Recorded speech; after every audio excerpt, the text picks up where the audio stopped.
paling tidak sekarang ini saya memahami mati yang sangat berbeda dengan apa yang saya pahami dulu. Misalnya begini, saya memahami bahwa mati itu merupakan salah satu fasilitas untuk kita masuk ke alam yang lebih tinggi. Jadi mati merupakan pintu gerbang untuk kita masuk ke alam yang lebih tinggi. Saya punya istilah yang mungkin agar mempermudah, saya lebih bisa memahami bahwa mati itu mutasi dari alam satu ke alam lain. Saya pernah mati dari alam rahim, kemudian saya memasuki alam dunia ini dengan sebuah pintu yang disebut pintu kelahiran. Nah, pintu kelahiran itu merupakan fasilitas agar kita bisa melintasi alam dari alam rahim ke alam dunia. Nah, nanti dari alam dunia ke alam barzah juga ada pintu di sana yang bisa membawa kita melintas dari alam dunia ke alam barzah. Nah, cuma kan kalau dari alam rahim ke alam barzah, istilahnya tidak kita pakai dengan istilah mati, tapi istilahnya dengan lahir. Pada saat kita mati dari alam dunia, lahir ke alam barzah, itu istilahnya tidak kita sebut dengan istilahnya lahir, tapi kita ambil istilahnya mati. Tapi sepanjang yang saya tahu bahwa pintu untuk memasuki alam yang lebih tinggi, baik dari alam rahim ke alam dunia, maupun dari alam dunia ke alam barzah, itu sepanjang yang saya pahami, mau disebut sebagai lahir atau mati, sama saja. Apalagi kalau kita ambil definisi dari bahasa teknis, bahwa yang disebut mati itu perpindahan dari minadar iladar, gitu ya. Dari satu rumah ke rumah yang lain, dari satu dunia ke dunia yang lain. Jadi mati adalah sebuah pintu. Nah, pintu ini sepanjang yang saya tahu lagi, karena ini adalah salah satu kadar, salah satu takdir yang harus dilalui oleh manusia. Sepanjang yang saya tahu, ini adalah salah satu rahmat dari Allah Subhanahu wa Ta'ala dalam rangka perjalanan proses penyempurnaan bagi kita. Jadi saya lebih memandang bahwa mati itu sebuah fasilitas, meskipun bisa saja fasilitas itu digunakan dengan cara yang salah, dimasuki dengan cara yang salah. Jadi mari kita menggunakan fasilitas itu dengan manajemen yang benar, sehingga kita mempunyai manajemen kematian yang benar. Kita pakai fasilitas itu dengan cara-cara yang benar, sehingga kita bisa memasuki fasilitas kematian itu dengan cara-cara yang benar. Manakala itu kita pakai dengan cara yang benar, jangan cara aborsi ya. Cara aborsi itu tidak benar. Aborsi dari alam rahim ke alam dunia itu tidak benar. Dan kita juga bisa menggunakan fasilitas mati, tapi dengan cara aborsi, ya kita sendiri nanti yang rugi. Ya, jadi dengan mati itulah kita akan mendapatkan sarana-sarana yang lebih komprehensif, yang lebih spektakuler, yang lebih kompleks. Antara lain misalnya, setelah kita memasuki pintu kematian itu, maka dibukalah seluruh hijabnya, sehingga kita bisa mengerti apa yang sebelumnya kita tidak mengerti, dan kita bisa mencapai kepada sesuatu yang hakiki, yang sebelumnya kita belum sampai kepada hal-hal yang hakiki. Ya, misalnya seperti itu. Jadi saya mengusulkan saja, coba kita pahami kematian itu sebagai sebuah mutasi dari satu alam ke alam lain, kepada alam yang lebih tinggi. Satu pintu masuk ke alam yang lebih tinggi. Tinggal bagaimana nanti kita cara masuknya bagaimana. Ya, yang kemudian di sebelah mana yang itu menjadi menakutkan. Nah, bagi saya yang menakutkan adalah manakala suatu saat saya melalui pintu itu, tapi saya tidak mengerti daerah baru saya.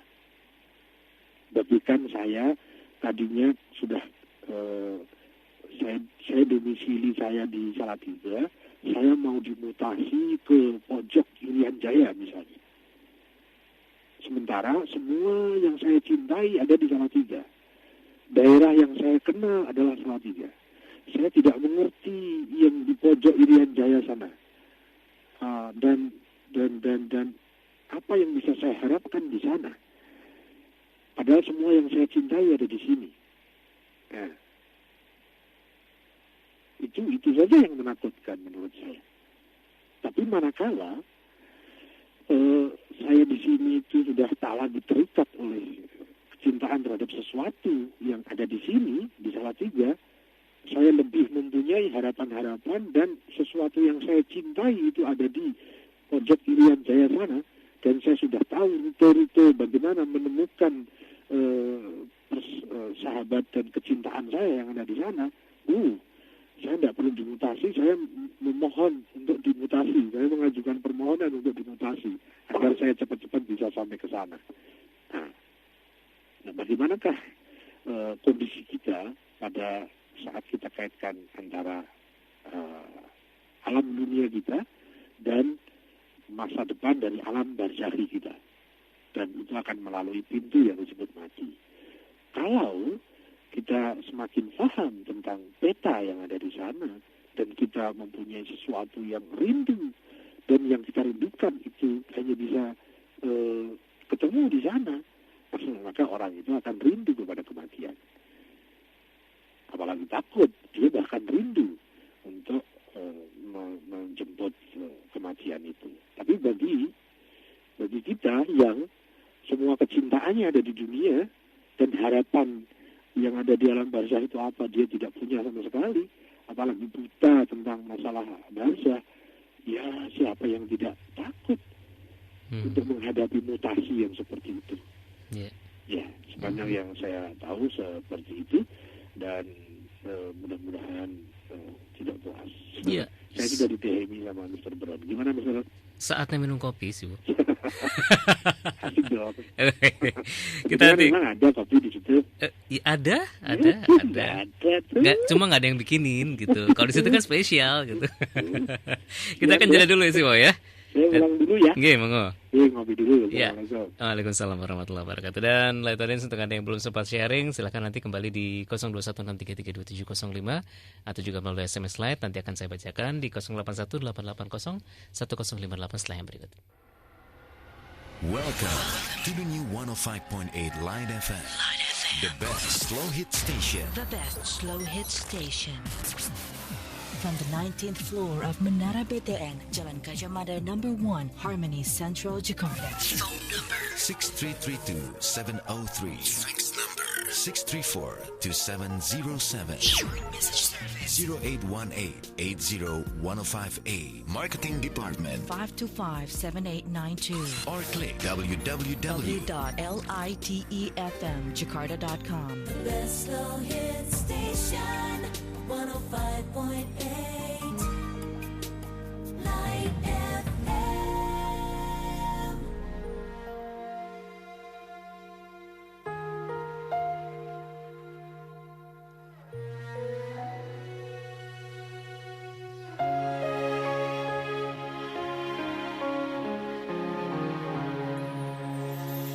Pagi, siang, sore, ada saat untuk kita berbicara dan memohon hanya pada yang Maha Kuasa. Dia membimbing kita, Dia menuntun kita, Dia mendengar segala keluh kita. Dia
105.8 LAR FM, The Best Slow Hit Station. Masih bersama dalam berproses menuju kesejahteraan diri hari ini, hari Kamis 6 November 2008. Saya Ariel Brown ditemani oleh Carlin sebagai produser dan juga seperti biasa bersama Siwa Agus Hidayat. Ada kembali bisa berinteraksi live audience di 0216332705 dan juga melalui layanan pesan singkat kami di 081-880-1058. Langsung saja. Assalamualaikum. Dengan siapa nih? Dengan Haryono. Mas Haryono, silahkan lebih keras sedikit, Mas. Iya. Udah belum? Sudah. Saya mau nanya, Mas Siwo. Terdengar nggak, Wo? Kecil. Mas Kecil. Haryono, ya. Udah bagus. Udah bagus. Ya nanti saya coba bantu deh sih, Wo. Gini sih, Wo. Saya pernah ada anggapan istilah atau apalah tentang masalah mengkaji rasa, mengkaji pikir, apa itu semua termasuk dalam istilah mengkaji diri, dan bagaimana cara atau langkah terlambat untuk memahami hal tersebut dan juga apa saja tahapan-tahapannya. Mungkin itu saja sih. Baik. Terima kasih banyak. Iya. Assalamualaikum. Waalaikumsalam warahmatullahi wabarakatuh. Mas Haryono. Ya, mengkaji rasa, mengkaji fikir, apakah itu ya mengkaji rasa dan mengkaji fikir, apakah itu termasuk atau tercakup dalam mengkaji diri? Dan bagaimana langkah-langkah awal memahami itu dan juga bagaimana sebetulnya tips-tips ya mungkin ya memahami itu. Siwa silakan. Mas Adino, terima kasih. Apakah mengkaji rasa dan mengkaji fikir itu termasuk mengkaji diri? Ya kayaknya ya sih, karena diri kita kan antara lain itu terdiri dari hal-hal itu. Kita punya fikir, kita punya rasa. Nah, kalau kita mengkaji itu berarti kita mengkaji bagian dari diri kita. Ya, sepanjang yang saya tahu itu antara lainnya seperti itu. Terus bagaimana tahapan-tahapannya?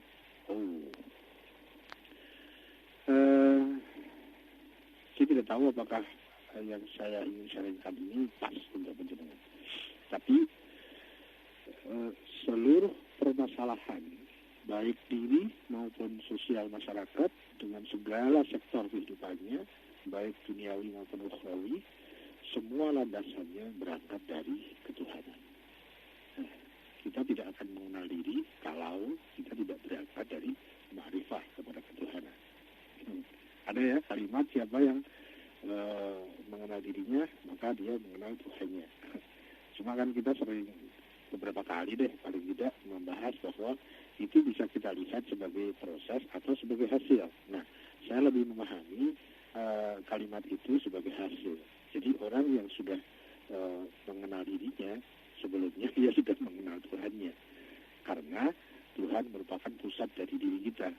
Bagaimana kita bisa mengenal kita kalau sebelumnya kita tidak mengenal Tuhan, meskipun bukan berarti mengenal Tuhan yang secara kafah, bukan berarti mengenal yang secara tuntas, mengenal Tuhan dalam bentuk ma'rifah yang dasar. Maka dengan ma'rifah dasar kepada Tuhan itu kita akan jauh lebih mudah untuk mengenal diri kita. Nah, manakala kita sudah mengenal diri, maka kita akan mengenal Tuhan. Nah, bagaimana kira-kira tahapan-tahapannya? Ya, sepanjang yang saya tahu adalah basic dari pengenalan diri itu adalah pelajaran tauhid. Nah, pelajaran tauhid itu membahas tentang bagaimana kita mengenal Tuhan. Ya, kalau kita sudah mengenal Tuhan, kemudian kita mendekatkan diri kepadanya, maka kita akan menjadi mengenal diri kita. Manakala kita sudah mengenal diri kita, kayaknya sih pasti kita sudah mengenal Tuhan. Tahap yang paling dasar menurut saya itu, yaitu tauhid. Mari kita mencoba lebih banyak mensosialisasikan permasalahan tauhid yang kebetulan menjadi way of life pada sila yang pertama bagi bangsa Indonesia yang disebut dengan ketuhanan yang Maha Esa, yang sangat kurang sangat kurang diiklankan, sangat kurang dipromosikan, sangat kurang dikampanyekan. Ya, mungkin ada nggak tahu apa ada korelasi apa tidak. Kayaknya kita sebagai kaum muslimin yang ada di Indonesia ini juga sepanjang yang saya tahu itu pembahasan tauhid itu kurang terpromosikan, kurang terkampanyekan. Lebih banyak kampanye-kampanye fikih daripada kampanye tauhid. Nah, kalau kita telusuri bagaimana proses perjalanan sang figur Islam, sang Rasulullah Shallallahu Alaihi Wasallam mengajarkan pedoman hidup kepada kita, sepanjang yang saya tahu itu selalu tauhid itu tidak pernah ditinggal. Sebagai basicnya Islam adalah tauhid, dan semua syariat-syariat itu dalam rangka untuk mempertajam dan mempertinggi ma'rifah dan kedekatan kita kepada Allah. Jadi tauhid itu tidak pernah ditinggal. Sebelum disyariatkan perintah ini dan itu, tauhid itu selalu dikampanyekan. Di Makkah itu 13 tahun kalau nggak salah, kemudian di Madinah itu ada 10 tahun. Itu tauhid tidak pernah terkurangi porsinya. Betul bahwa kalau di Makkah itu jauh lebih banyak didominasi oleh dakwah-dakwah yang ke arahnya kepada tauhid. Tetapi bukan berarti setelah di periode Madinah, karena di sana begitu banyak diajarkan syariat-syariat, perintah-perintah dan larangan, fikih itu, tetapi bukan berarti tauhid itu ditinggal, sama sekali tidak.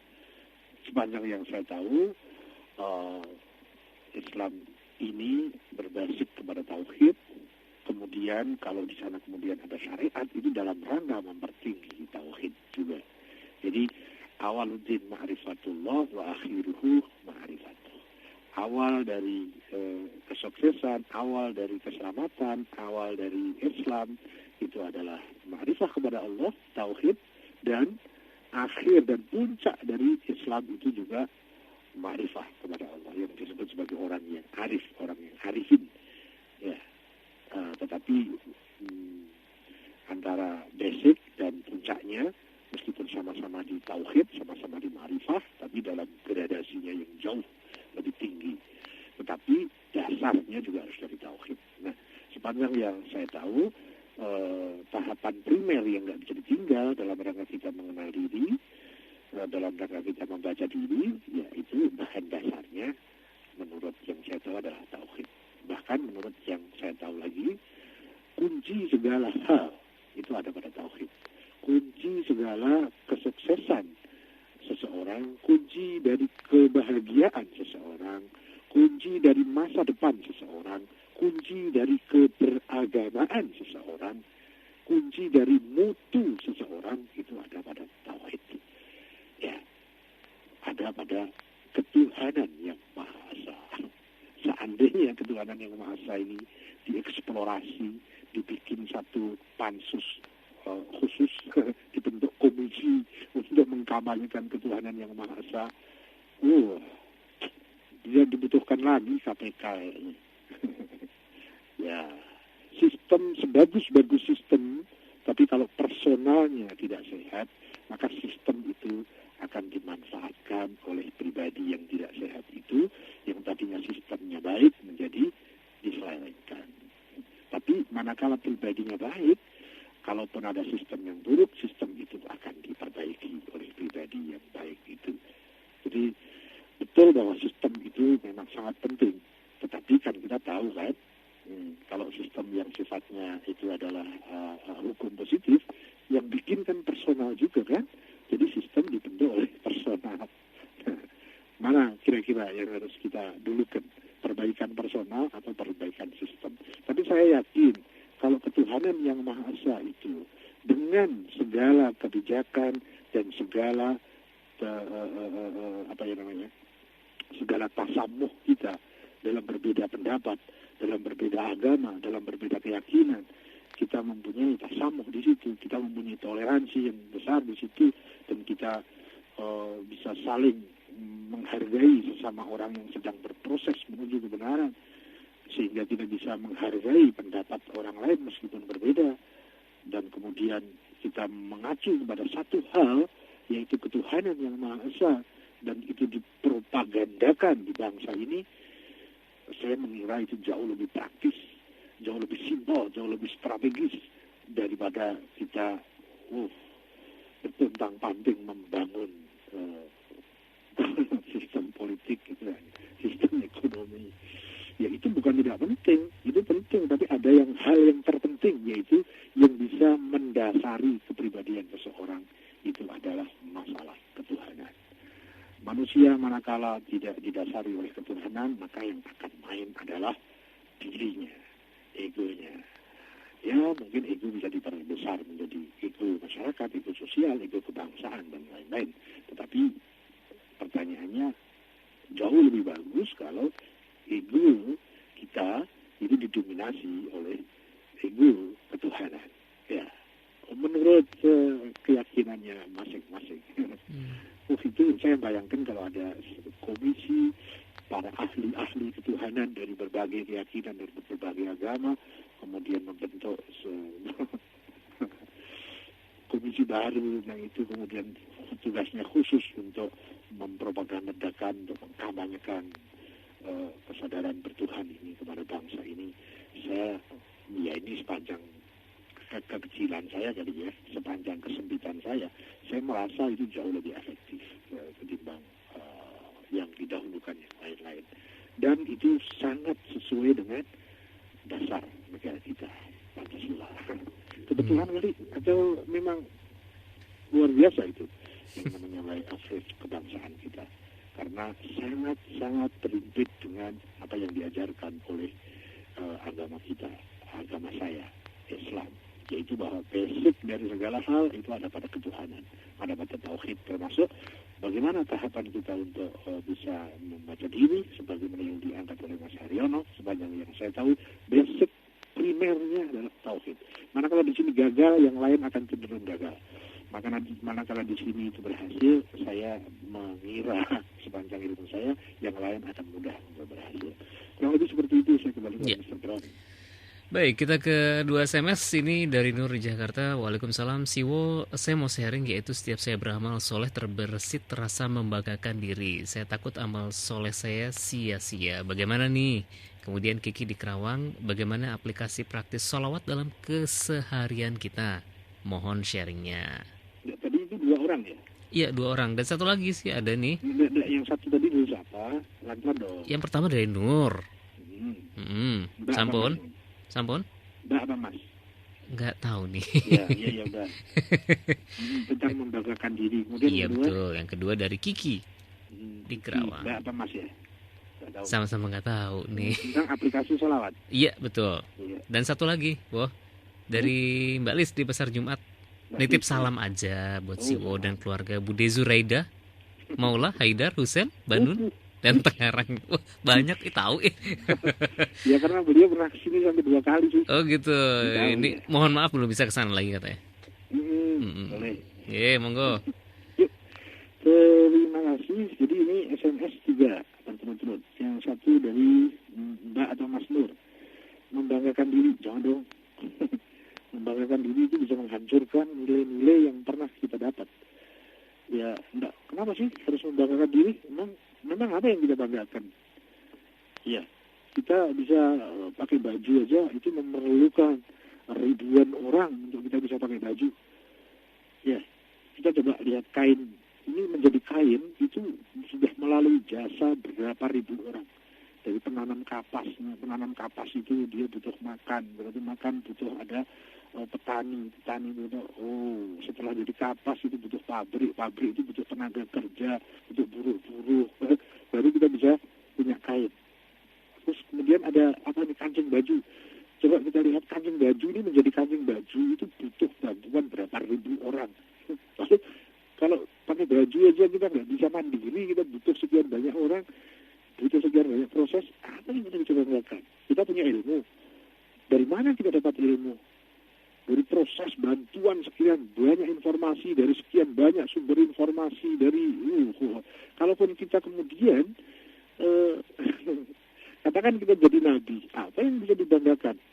Karena semua ilmu-ilmu yang didapat dan seluruh kedirian nabi itu seluruhnya berpusat pada Tuhan, pada Allah Subhanahu wa taala. Apa yang bisa dibanggakan? Maka membanggakan diri itu sesuatu hal yang sangat tidak logis kalau kita mau berpikir logis.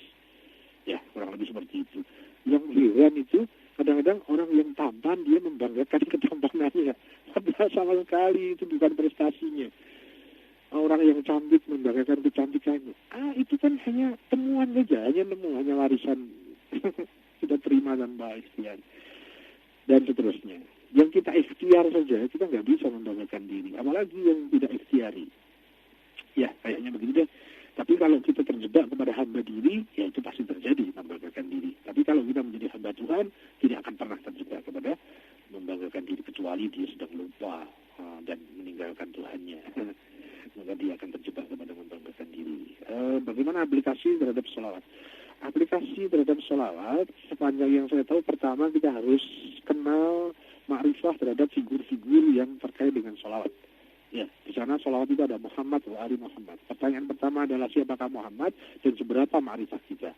Kemudian siapa ali Muhammad dan seberapa makrifah kita. Setelah itu, kalau kita ingin mengaplikasikan sholawat, kita harus posisikan di mana diri kita agar kita bisa aplikatif terhadap sholawat itu. Kurang lebih seperti itu, lebih cerna lagi, lebih detail lagi, monggo hubungi HP FM Mbak atau Mas Kiki. Terima kasih Mbak Lis, terima kasih salamnya, dan semoga kita dipersaudarakan dalam penghargaan dan berkah. Masih ada lagi, Mr. Brown? Amin. Sesuai waktunya? Sesuai waktunya. Jadi saya juga mohon maaf nih, salam juga buat Bude Zuraida ya, yang bikin kopi. Apa itu Mbak Lis sampai dia? Apa loh semuanya loh sama ini disebutin loh. Mahasiswa saya ini disebutin semua loh. Saya kan rektor ini. Oh, rektor. Saya punya mahasiswa 3, mahasiswinya 1. Gitu ya. Hingga kita akan tutup saja kegiatan kita malam ini. Monggo. Jadi, saya mau pamitan nih. Nggih, monggo. Jadi terima kasih sekali Mas Yogi, Mbak Nia, kemudian Mbak Anti, Mbak Nia lagi, Mas Fauzi, kemudian Mas Fauzi lagi, kemudian Mas Ido, Mas Haryono, dan tadi SMS dari Mbak atau Mas Nur, Mbak atau Mas Kiki, kemudian dari Mbak Anis. Terima kasih semuanya. Mohon maaf atas kekurangannya, terima kasih atas partisipasinya, dan kepada seluruh live audience beserta seluruh staf dan keluarga besarnya.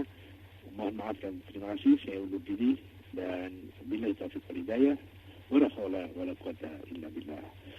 Assalamualaikum warahmatullahi wabarakatuh. Waalaikumsalam warahmatullahi wabarakatuh. Tuntas sudah kegiatan kita Light Audience dalam berproses menuju kesejahteraan diri untuk hari ini, Kamis 6 November 2008 bersama Siwa Agus Hidayat. Dan terima kasih untuk Anda yang sudah berpartisipasi di 0818805058 serta di 0216332705. Mohon maaf tidak bisa semua terjawab dan terbagi sharingnya ya. Insya Allah kita bisa kembali bersama di sesi yang berikutnya Kamis mendatang.